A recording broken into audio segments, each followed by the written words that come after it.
নমস্কার। বাংলা সাহিত্য চর্চার গল্প পাঠের আসরে আজকের নিবেদন নিহার রঞ্জন গুপ্তের লেখা বিরূপাক্ষ ও ভজহরি সংবাদ। শুনতে থাকুন। বিরূপাক্ষের সঙ্গে যখন বের হয়েছি, একটা কিছু পথে ঘটবে জানতাম। বরাবর দেখেছি যে একটা না একটা গোলযোগ যেন ওর সঙ্গেই ফেরে।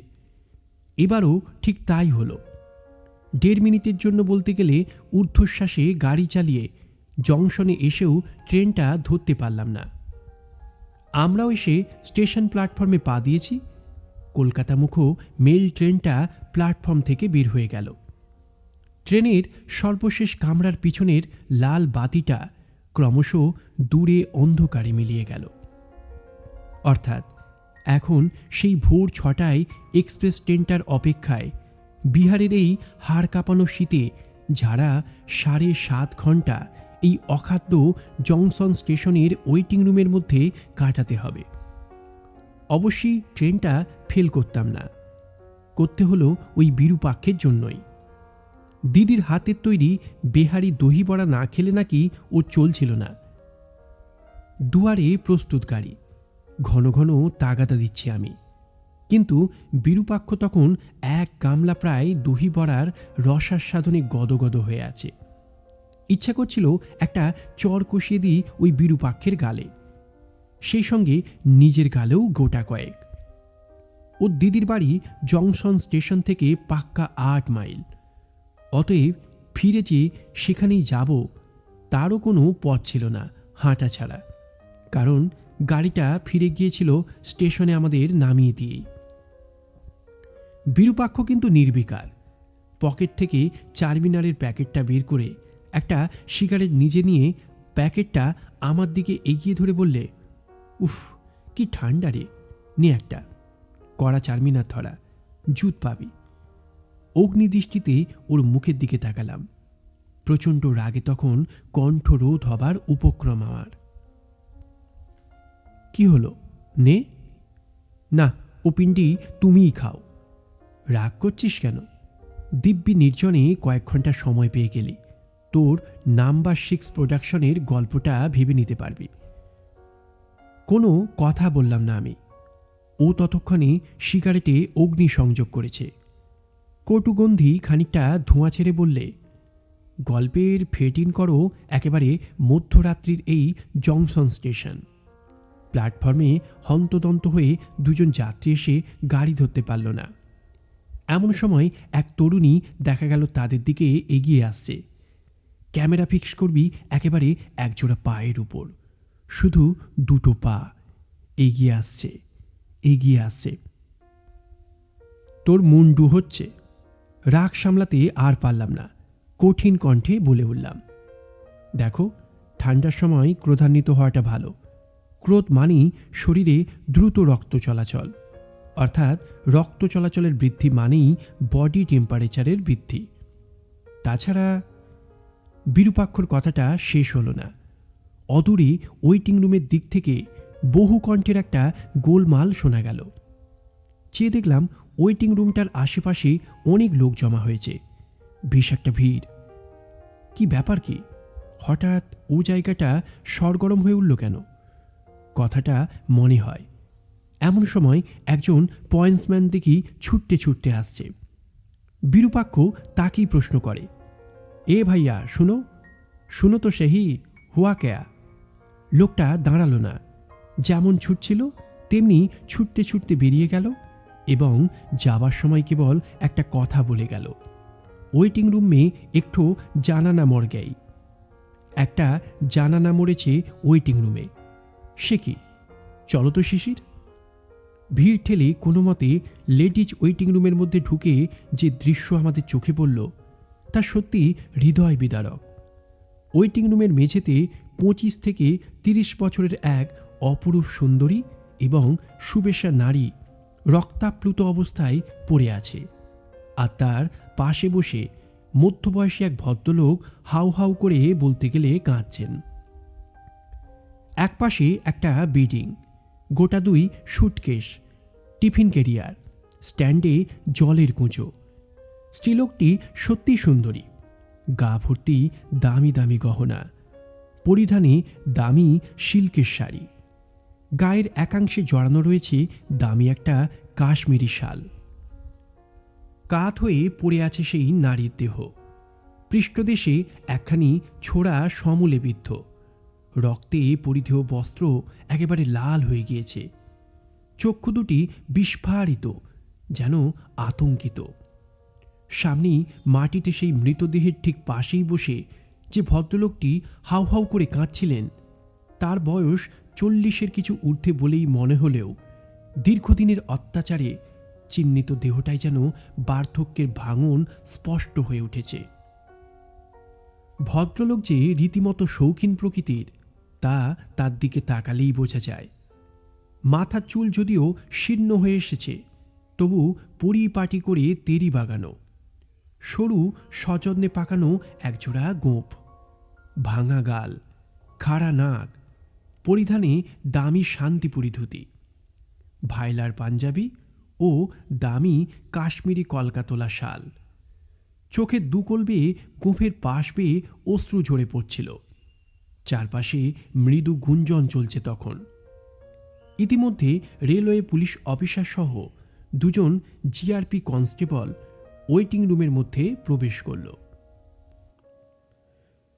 পুলিশ অফিসারের অনুসন্ধানের ফলে যে তথ্য প্রকাশ পেল, ভদ্রলোকের নাম ভজহরি সান্যাল, পূর্ববঙ্গের কোনো এক ধনী বনেদি জমিদার বংশের সন্তান।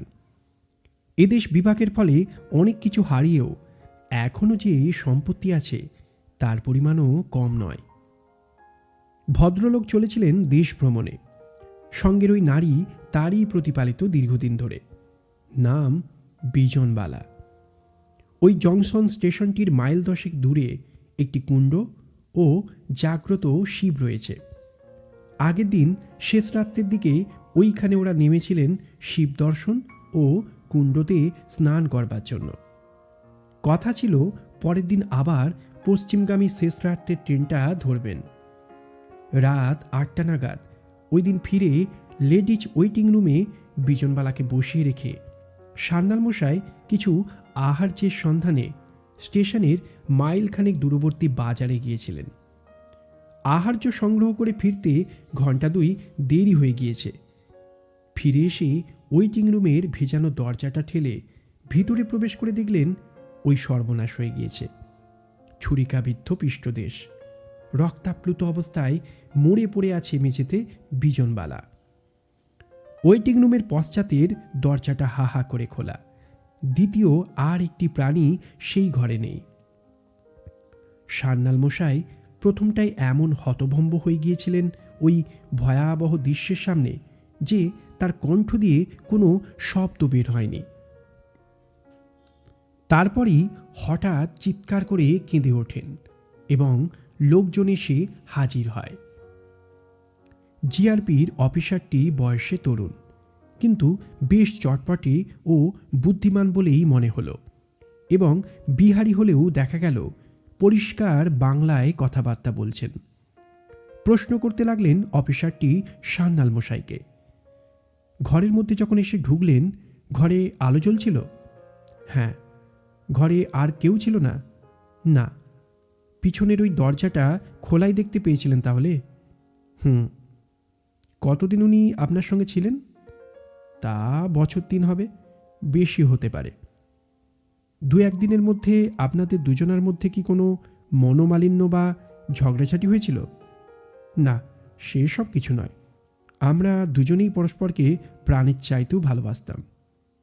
আপনি বিবাহিত? বছর 3 হলো আমার স্ত্রী স্বর্গে গিয়েছেন। তাহলে স্ত্রীর মৃত্যুর সঙ্গে সঙ্গেই প্রায় বলতে গেলে বিজনবালার সঙ্গে আপনার যোগাযোগ হয়? হ্যাঁ, একরকম তাই। আপনার সন্তানাদি কি? 1 ছেলে 2 মেয়ে। বর্তমানে আপনার জীবিকা কি? হার্ডওয়্যারের বিজনেস আছে আমার। বাৎসরিক রেভিনিউ কত? তা লক্ষ টাকা হবে। এই দুর্ঘটনা কিভাবে হলো বলে আপনার কোনো ধারণা আছে? আগে কাউকে সন্দেহ করেন? সন্দেহ? হ্যাঁ। কাকে সন্দেহ করব? বলছিলাম এমন কোনো শত্রু বা প্রতিপক্ষ যদি থাকে? না, মনে পড়ছে না তেমন কাউকে। তাছাড়া একজন আমার কাছ থেকে বিজনবালাকে ছিনিয়ে নেবার অনেক চেষ্টা করেছে, আজও করছে, কিন্তু সে তো কলকাতায় এখন। কে সে? কি নাম তার? ভবসিন্ধু তলাপাত্র। কি করেন ভদ্রলোক? কাঠের গোলা আছে মস্ত বড়, ইন্ডিয়ান টিম্বার কৌ। বয়স কত তার? আমার 1.5 বয়স। আর কাউকে সন্দেহ হয় না আপনার? আচ্ছা, এমনও তো হতে পারে আপনার বিজনবালার কোনো গোপন প্রণয়ী ছিল। ছি ছি, অমন কথা বলবেন না স্যার। বিজনবালা আমার সতীলক্ষ্মী ছিল। অন্য পুরুষের দিকে আমার বিনা অনুমতিতে কখনো চোখ তুলেই তাকাতো না। হঠাৎ ওই সময় পাশ থেকে বিরূপাক্ষ অফিসারটির দিকে তাকিয়ে বলে, হরদয়াল না? কে? আরে বিরূপাক্ষ, তুমি এখানে? তুমি এখানে কোথা থেকে? আর কেন বলো ভাই, শিশিরের জন্য পাত্রী খুঁজতে এসেছিলাম। চেনো না বোধ হয়, এই আমার পরম বন্ধু শিশির গুপ্ত, দি গ্রেট ফিল্ম ডাইরেক্টর। বলতে বলতেই আমাকে দেখিয়ে দিল বিরূপাক্ষ। নমস্কার। নমস্কার শিশিরবাবু। হাত তুলে হরদয়াল সিং আমাকে নমস্কার জানায়। কটমট করে একবার বিরূপাক্ষর দিকে তাকিয়ে হরদয়ালকে নমস্কার জানালাম। বিরূপাক্ষ কিন্তু নির্বিকার। সে হরদয়ালকে বললে, এই চারিদিকটার ভিড়টা একটু সরিয়ে দাও, তোমাকে কয়েকটা কথা বলতে চাই। সঙ্গে সঙ্গে বিরূপাক্ষ স্টেশন মাস্টারকে বাদ দিয়ে তার কনস্টেবলকে দিয়ে ঘরের ভিতর থেকে ভিড় সরিয়ে দিল। তারপর কি বলছিলে বিরূপাক্ষ, বলো। বলছি, কিন্তু তার আগে তোমার যদি আপত্তি না থাকে তো সান্যাল মশাইয়ের সঙ্গে একটু আলাপ করতে চায়। নিশ্চয়ই করো। সান্যাল মশাই এতক্ষণ মূর্ছমানের মতো বিজনবালার মৃতদেহের পাশেই যেন দাঁড়িয়েছিলেন। বিরূপাক্ষ ডাকল, সান্যাল মশাই। আগে বলুন, আপনি কতক্ষণ বাইরে ছিলেন? মানে আপনি যে একটু আগে সিং সাহেবের কাছে বললেন বাজারে আহার্য জোগাড় করতে গিয়েছিলেন, তা 1.5 ঘন্টা হবে। এখান থেকে বাজার তো বললেন মাত্র মাইলখানেক দূর। জবাব দিল সিং, 1 মাইলও হবে না, কিছু কমই হবে। কিসে গিয়েছিলেন, হেঁটে না সাইকেল রিকশায়? যা ধুলো মশাই পথে, সাইকেল রিকশাতেই গিয়েছিলাম। ফিরলেনও বোধ হয় সাইকেল রিকশাতেই। হ্যাঁ। বাজারে গিয়ে অনেক ঘুরলেন বুঝি? ঘুরবো কোথায়, ঘুরবার কোনো জায়গা আছে নাকি এই হতচ্ছাড়া জায়গায়? তা যা বলেছেন।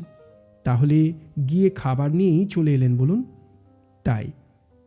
কি আনলেন? কি আর আনবো, কিছু গরম পুরি আর মিঠাই। ওই যে ঘরের টেবিলে চ্যাঙারিটা দেখছি, ওর মধ্যেই বোধহয় সেগুলো আছে। হ্যাঁ, এসে ঘরের মধ্যে পা দিয়েই তো ওই দৃশ্য দেখলাম। হ্যাঁ, তা আপনার নার্ভ আছে বলতে হয়। কি বললেন আগে? বলছিলাম নার্ভ অর্থাৎ মনের জোর। হ্যাঁ, নচেত ওই দৃশ্য দেখবার পরেও হাতের খাবারের চাঙারিটা তো আপনার হাত থেকে খসে পড়েনি, ধীরে সুস্থে দেখছি ওই টেবিলটার ওপরই নামিয়ে রেখেছেন। হ্যাঁ মানে, কিন্তু তা যেন হলো, এখান থেকে বাজার যদি 1 মাইলও পুরো না হয় এবং সাইকেল রিক্সাতেই যদি যাতায়াত করে থাকেন, খাবারটা যদি গরম গরম ভাজিও এনে থাকেন, তাহলেও তো 1 ঘন্টার বেশি সময় লাগতে পারে না। আগে বলছিলাম, তাহলে ওই মাঝখানে 1.5 ঘন্টা সময় কোথায় কি করলেন আপনি? কেমন যেন ফ্যাল ফ্যাল করে চেয়ে থাকেন সান্যাল মশাই, অতঃপর বিরূপাক্ষর মুখের দিকে বোকা বেনে। মনে পড়ছে না তাই তো? আচ্ছা, আমি আপনাকে মনে করতে সাহায্য করছি। আপনার গায়ের জামা ধুতি আর গায়ের চাদরের খানিকটা দেখছি ভিজে রয়েছে। ভিজলো কি করে ওগুলো? আগে ভিজলো, ভিজলো মানে বাথরুমে। হ্যাঁ, মানে বাথরুমে হাত পা ধুতে গিয়ে। হাত পা ধুতে গিয়ে? পায়ে তো দেখছি আপনার জুতো মোজা, তবে হাত পা ধুতে হলো কেন বলুন তো? বলুন সান্যাল মশাই, হাত পা ধোয়ার প্রয়োজন কেন হয়েছিল আপনার? বিরূপাক্ষর কণ্ঠস্বরটা যেন হঠাৎ কঠিন, রিজু শোনায়। সান্যাল মশাই ফ্যাল ফ্যাল করে অসহায় দৃষ্টিতে তাকিয়ে থাকেন বিরূপাক্ষর মুখের দিকে। সান্যাল মশাই, নিজের ফাঁদে আপনি নিজেই পড়েছেন। আপনি বিজনবালাকে হত্যা করেছেন। না না না, আমি না বলতে বলতে হাউ হাউ করে হঠাৎ কেঁদে উঠলেন ভজহরি সান্যাল। আমি তো ব্যাপার দেখেই হতভম্ব। হরদয়াল সিংহ, হ্যাঁ, আপনি বাজারে যাবার নাম করে বের হয়ে গিয়ে পিছনের ওই দরজা পথে এসে অতর্কিতে আপনি বিজনবালাকে পিছন দিক থেকে তার পৃষ্ঠদেশে ছোড়া বসিয়ে তাকে হত্যা করেন। না না না, হ্যাঁ তাই। জামা কাপড়ে আপনার রক্তের ছিটে লেগেছিল, সেগুলো ধুয়ে ফেলে আবার ওই পিছনের দ্বার পথেই বের হয়ে বাজারে যান এবং খাবার নিয়ে এসে ঘরে ঢুকে যখন দেখলেন তখনও ব্যাপারটা কারও দৃষ্টিতে পড়েনি। আপনি চিৎকার করে লোক জড়ো করেন। না না না না না, দোহাই আপনার, আমি খুন করিনি। কাঁদতে কাঁদতে সান্যাল বিরূপাক্ষের পায়ের সামনে হুমড়ি খেয়ে পড়ল। বলাই বাহুল্য, শেষ পর্যন্ত চাপে পড়ে ও হরদয়ালের হুমকিতে ভজহরি কাঁদতে কাঁদতে সব স্বীকার করলেন। ইদানিং বিজনবালা বড় বাড়াবাড়ি শুরু করেছিল নাকি। ভবসিন্ধু তলাপাত্রের টাকার লোভে মনে মনে মতলব করছিল তারই কাছে চলে যাবে। গতকাল ওখানে পৌঁছে কথায় কথায় ঝগড়ার মধ্যে বিজনবালা সেই কথাটাই বলে ফেলেছিল। ভজহরি সান্যাল আর নিজেকে রোধ করতে পারেনি। বিজনবালাকে সেই হত্যা করেছে। ফিরতি পথে পরের দিন সকালে ট্রেনের কামরায় বসে ওই প্রসঙ্গেই আলোচনা করতে করতে আমি শুধালাম, কিন্তু ভজহরিকে তুই সন্দেহ করলি কেন? মাত্র দুটি কারণে। কীরকম? প্রথমত, টেবিলের উপরে ওই খাবারের চ্যাঙাড়িটা দেখে এবং তার মুখে সব কথা শোনার পর ব্যাপারটার অসঙ্গতি তার প্রতি আমাকে সন্দিগ্ধ করে তোলে। ঘরে ঢুকেই যদি ওই দৃশ্য সে দেখে থাকে, তো খাবারের চ্যাঙাড়িটা মাটিতে ছত্রাখান হয়ে না পড়ে থেকে টেবিলের উপরে রইল কী করে? দ্বিতীয়ত, ভজহরির জামা কাপড় ভেজা দেখে। যে অত যত্নে জুতো, মোজা, গরম জামা ও শাল গায়ে নিয়ে আছে, সে ভিজে জামা কাপড় পরে থাকবে কেন? আচ্ছা চোখ তো তোর, হ্যাঁ, শকুনের দৃষ্টি, নইলে আর ভাগাড়েই পড়ে। গোটা পৃথিবীটাই তো ভাগার রে, দেবালয় আর কোথায়?